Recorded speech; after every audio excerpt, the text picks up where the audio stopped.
I did the best that I could, couldn't find what I needed. We got him to therapist. That therapist could not relate to him whatsoever, which actually made the situation a lot worse. And it became so bad that I I just in my mind I was like, this is one of two things going to happen. Like it's either going to be death or divorce. Like we were going to get a divorce or I was going to walk in and I was going to find him dead. Like that's where I was. Welcome to Your Story Doesn't End Here, the mental health podcast of military and veterans who refuse to be silenced. I'm your host, Rachel, and my mission with this podcast is to be a voice for those who don't have a voice, bring awareness to mental health issues, provide value and solutions, and to change the culture when it comes to mental health within the DoD organizations. Hey everyone, thank you so much for coming back for another episode of Your Story Doesn't End Here. Today's guest is Michelle Lang. She is a military spouse and the founder of the nonprofit Veteran Help Point, whose mission is to give veterans and their families back precious time by helping them connect to trusted local resources. Michelle, I think you're actually one of the first, if not the first, military spouse I've had on the show. So congratulations for being one of the first. Thank you so much Well, for thank being you. here. I'm I honored. I would love it if you just tell us a little bit more about you and what got you started with what you're doing with Veteran Help Point. Sure. So, like a lot of military spouses, I went to college and then did the military spouse life and didn't know what in the world where I was going to use my degree for, couldn't get a job, lost a lot of purpose and meaning in my life because I've been working since I was 14 years old. So, like to not have a job or not find meaningful work was like soul crushing to me. So there was a lot of trials and tribulations there with figuring out my place in this military spouse kind of world. Because you always have one foot in the civilian world or one foot in the military world, and you just can't like find your people either way, I feel. So it took me a while to kind of get my groove here and be okay being a military spouse. I've been one for going on 7 years now. My husband and I have been married for almost 7 years, and it took us a lot of places. So when my husband got out of the military initially, um, that's when I kind of put my research skills to use to try and find local resources for him because he was having difficulty kind of coping with the civilian world. And through that struggle, that's what led us to have Veteran Help Point because turns out it's really difficult to find local resources in your area, specifically for veterans, if you're not in a very veteran-oriented community. Yeah, so what I really, really love about your nonprofit is that it really like pinpoints and directs people to resources that are so hard to find. Like we know there's all these resources out there, but like when you're in a state of crisis and trying to figure out like where do I go, who do I talk to, vetting, and I know we've talked about this in the past too, like that process of just like vetting resources alone can seem very heavy when someone's like in the middle of a crisis. And so do you want to get a little bit more into, what your process looks like in getting these resources together and like making sure that these are good resources for people, so people know that, what they're finding, they're not going to have to go do that layer of work and now vet resources as well. Mm-hmm. Yeah. So we have different phases, and right now we're laying the groundwork. So we're still in our startup phase. So what it looks like is if I have not personally reached out to that resource and made a connection with them, which I have with a lot of the resources, and that's what I prefer. But there's also other ways that you can kind of do your research, like are they in good standing in their community? Have they done the work as far as listing themselves simply on Candid and showing that they are, sharing their financials, what they're doing? That's a pretty easy thing for a lot of nonprofits to do. The biggest thing with nonprofits, which a lot of these businesses I'm listing are nonprofits. The biggest issue with nonprofits is they have a lifespan of 1 year.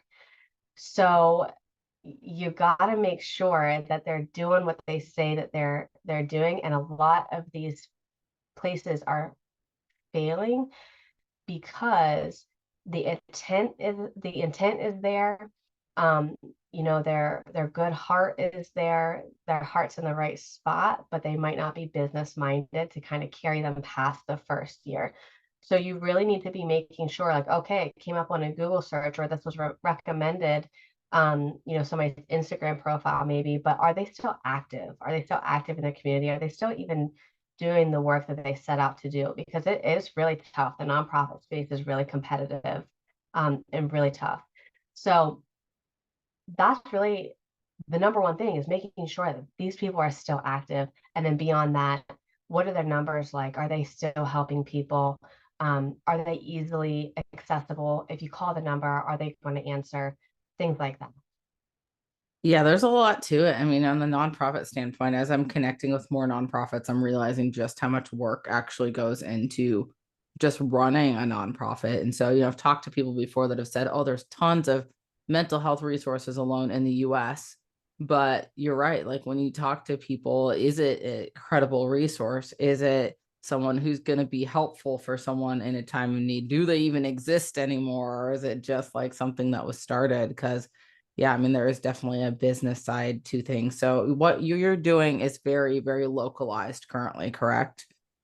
Yeah, so it's our goal is to have a national database, but right now we're focusing on the southeastern region, and that's from like Florida, Puerto Rico, up to Virginia, over to Kentucky, that kind of area of the United States. And then from there, we break it down by state. And then from there, you can, search by your zip code. So right now we're in the process of getting our website totally redone. So when you look at the new website, you're going to be able to type in your zip code, see what all resources are around you, and then be able to filter it down by our 10 categories of assistance. Okay. And what are those 10 categories? So we have primary care, physical therapy, mental health, holistic therapy, financial aid and literacy, legal benefits, um, job assistance, housing, and did I say fitness? I Fitness don't is think usually so. that's the 10 then. Okay. Okay. That's awesome. So you're not just essentially finding mental health resources, you're finding like whole body wellness or and I can't even say whole body, like it's like a very holistic full like well-being approach that you're taking to this. Yeah, that's exactly it, because your mental health is more than just your, in between your ears. It's like, is your housing sorted? Do you have a paycheck to bring home and feed your family? Are you getting that connection with your community, or, your veteran community? There's a lot more to mental health than just seeking therapy. So if you want to have good mental health, you need to make sure that your hierarchy of needs is being met. So we want to kind of be able to assist people wherever they are in that search. I love it. And so I think when a lot of from the military side, I think when a lot of military hear like a spouse trying to do something, automatically like a lot of spouses get discredited for being spouses because there's like this, I don't know, I don't want to use the word stigma, but there's a lot of jokes out there about military spouses on the active duty side of things, right? And so when I talked to you for the first time, I could really see your passion about what you're doing, and you explained a lot about why you're doing what you're doing. And I don't know if you're comfortable sharing that on the episode so people know like that you are truly passionate about this and this is why, and how it changed your life, to really change the trajectory of your life because of what you went through to get to this point. Are you comfortable sharing that side of things? Yeah, absolutely. I mean, that's our story, and that's why we started Veteran Help Point, because our story resonated with other people, for them to open up to me and let them know, like, hey, you're actually not alone here, because we went through similar struggles. And having the conversation and being kind of brave enough to have the conversation and share what our weakest moments were enables people to have a larger conversation where you can relate to each other. We're really not that different from one another. Like people have very similar experiences, and we like to feel like we're very alone, but we're not. We're really, really not. Um, so what we went through, kind of the situation was in 2019. My husband was at MCCC down at Fort Benning, and he was kind of, well, let's say he kind of saw the writing on the wall. Basically, his career was at a weird place. So it's like, do I want to continue my career and not see my family really for 3 years because I'm going to be a company commander in a really like shitty position? Or do I want to get out and do the civilian thing, move on with life?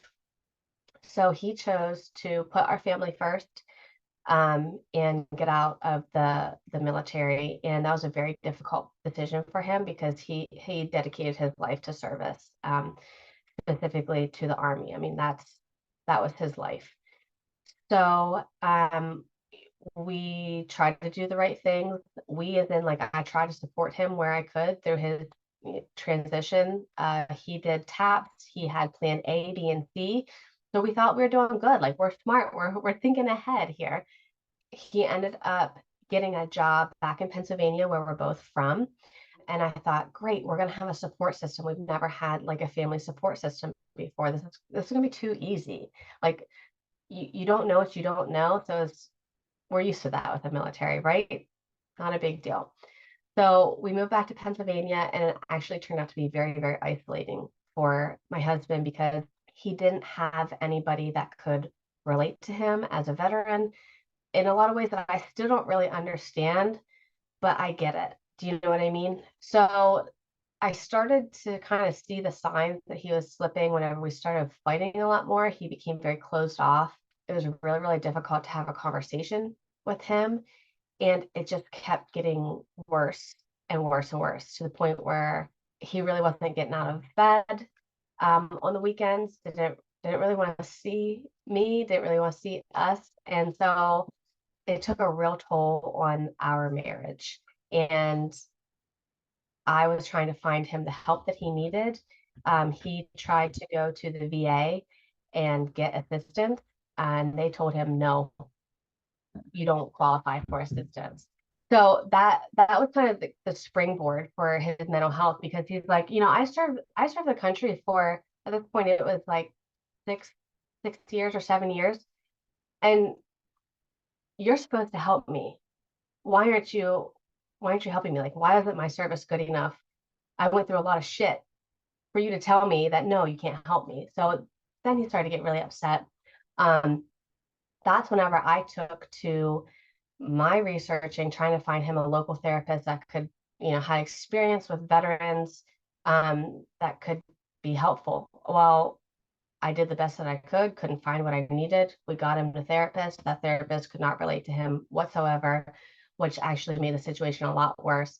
And it it became so bad that, like, I I just, in my mind I was like, this is one of two things going to happen. Like it's either going to be death or divorce. Like we were going to get a divorce, or I was going to walk in and I was going to find him dead. Like that's where I was. And my family did not understand that. We had no one to relate to. And it wasn't until he started reaching out to his buddies that he kind of, okay, got one foot back into reality. I have that connection. We moved forward. Meantime, I put myself in therapy because the only thing that I knew that I could control was myself. And so I knew that if I could just get myself right, and then I could figure out how to help him. So I put my oxygen mask on first. And that's what we did. So I got the help that I needed to support him. And then he came to therapy with me, and it ended up working out for us. But, while he was living in a different reality than I was, he was doing, other things with his reserve career. He actually signed up for a deployment because he wanted to get a life of service again, and he wanted to get away from me. We were not getting along. So while he was deployed, I reached out to other people. I kind of started realizing that there's a gap of knowledge that needed to be closed. And we weren't actually dumb. Like it wasn't just us that couldn't find resources. So then he came back from deployment. We moved down here to Fort Bragg, and I thought, well, if I'm going to start a nonprofit, this is a really good place to do it because there's already a ton of resources here, and there's a good community here to do it in. If not now, when, and if not who, if not me, then who. So that's where we are. I just really didn't want people to have to struggle like we did because I don't think that if I was not the type of person that I am, I don't think that we would have made it. I really don't. Yeah, they say that the divorce rate between military and their spouses is like, I don't know the exact statistic, but at least double, if not more, the regular just civilian population. And I can't help but to think that mental health has a lot to do with that. And when I was talking to a local funeral director in my area the other day, and I was talking to him about the suicides, he said that most of the time we see suicides because of some relationship issues, whether marital, boyfriend, girlfriend, whatever have you. And so I, I think it's important to talk about that support aspect, from where you're coming from as like, what can I do? And you really focused on taking care of you. But I think it's easy to hear someone's story in like a 2-minute snippet and make it feel like, oh, it's just a short blip. I mean, how long did this go on for? So we moved back to Pennsylvania in July of 2019, and then he deployed in November of 2020. So it was a good couple months, and it was, I mean, that was the darkest time in our marriage that we've ever had, and maybe my life. I mean, I can't remember of a time that I felt worse. Yeah. Did the VA give a reason why they couldn't help him? They said he made too much money Really? as a captain in the army, Wow. That's just which insane. very confusing. We were both very shocked, but this is something we've never done before. So, and this happens to a lot of people. And I don't want to knock the VA because they do provide a lot of good resources and programs, but it's just very location specific and very provider specific too, right? But Yeah. if you go to this establishment that is there for the sole purpose of helping veterans, you, the veteran, and they tell you, no, this isn't the avenue you should pursue, bye. What are you left to do? You don't know. You've never been down this road before. How you Right. like it's a total feeling of like hopelessness and despair because you just don't know what you're supposed to do. That one organization that said they were going to help you just pull the rug out from underneath of you. Right. But Yeah. there's so many other resources that you can utilize, but it's just very difficult to find. Yeah, I remember you saying something about, the rural areas not having a lot of resources. And that's where a lot of people struggle because you think about all these people that separate from the military, and not everyone's going home to a Virginia or a Southern California where there's just a huge military base and tons of resources. And so Hmm. I love that you focus on what you focus on to help people that are maybe in an area where like you can't access a major via hospital to even find out if they have that help. And I mean, breaking these barriers to entry. Another thing that I thought stood out to me that was really very honorable on your end as well is that you recognized very blatantly like this is going to end up in divorce or death. And I think a lot of people really struggle with facing that fact and live very much in denial. um, and which can really just lead to things being so much worse. And so I mean, do you think that there's anything that you would have done different that would have been more helpful for you, or anything that maybe you wouldn't have done different, but anything that would have been more helpful in that time period as you were going through that? I wish that I would have sought therapy sooner because that really helped me understand um, depression. I I really I didn't know how to handle that. It's like we were living in two different realities, and like the way that I grew up, and I'm from a very rural town where things are just very slow to progress. Um, you don't talk about your mental health, and if you're sad, you just get up and you do what you need to do. Like, and there's not an excuse for things. So to me, it took a lot for me to change my mindset on like sometimes I think that it was just easier to play family and play pretend, to just keep it going because that's what you're supposed to do. Like I'm very much from the school of thought, like just do what you're supposed to do. Be the wife you're supposed to be. Yeah. And that's just not me. So I wish that I would have sought therapy sooner to kind of figure out how to navigate this. I also told my therapist, like, I really wish there was a support group for people who had spouses that were depressed. Yeah. Because I mean, the only way I can explain it, and he and I both agree on this, is like we just lived in two different realities. I could tell him that the sky is blue, and he would say, no, it's purple today. And like, whatever. Or I could say, can you please do the dishes? And he'd be like, you're always on me. Da, da, da. And it's just like, depression is wild. It's wild. Yeah. And it's hard to drag yourself out of it. Yeah. Yeah. No, you're absolutely on point. I think it's something that's not talked about. I mean, I meet a lot of military spouses, and a lot of times people are like, you should have spouses on your show, but I'm like, man, it's such a different world that I can't even relate to because I was active duty. And there's things between my husband and I that, we can't relate to when it comes to my service. And yeah, I think having a space for spouses to be able to relate. I think that's so important. And yeah, it's a whole different project that's on a different spectrum than what I'm doing, but I very much appreciate that you are so passionate about what you went through, that you are now giving back to the veteran and military community because it is so, so very needed. Where can people find you? Where can people support you? What are you needing right now for support? Sure. So our website is veteranhelppoint.com, and it is very much a work in progress right now, but that is soon going to be switched over and be running smoothly. Instagram, Veteran Help Point, that's where we're pretty active, very responsive to DMs. LinkedIn, you can find me on there, Michelle Lang, or Veteran Help Point is also there, Facebook.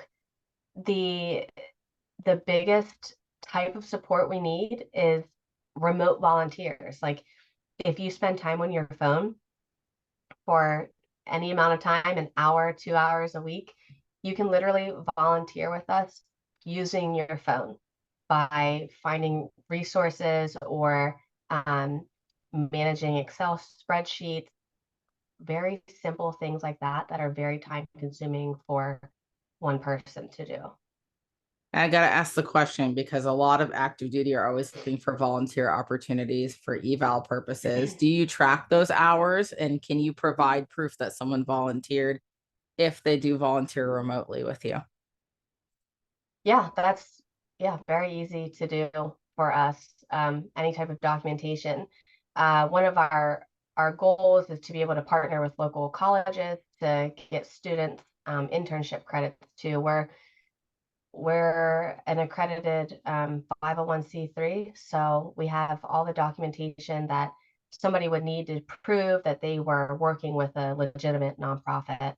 Awesome. Well, I think that that opens up a lot of doors for a lot of active duty or even spouses that want something to do. Because I think a lot of people are looking for ways to give back and help out, just, trying to figure out like what resonates the most, what's going to work for my schedule. And honestly, a lot of volunteer things are in person. So I think that it's Mhm. awesome that you have that remote opportunity for people. And I hope that people will reach out and do volunteer because I think it's wonderful what you're doing. And I'll make sure to post all the information in the show notes for anyone that wants to check out the website, the Instagram page, follow, support. And then I assume if anyone wanted to donate to the nonprofit, will that be through the website or is there another way that people can donate? Yes, there is a link on our website and there's a link on our Instagram too. Awesome. Well, Michelle, I appreciate you being on the show and sharing a little bit about your story and then also sharing about the nonprofit. Again, the work you're doing is amazing. I know it's not easy and I know it's time consuming, but it's very much appreciated and it's very much needed. Are there any last words that you want to leave the listeners with today to wrap up?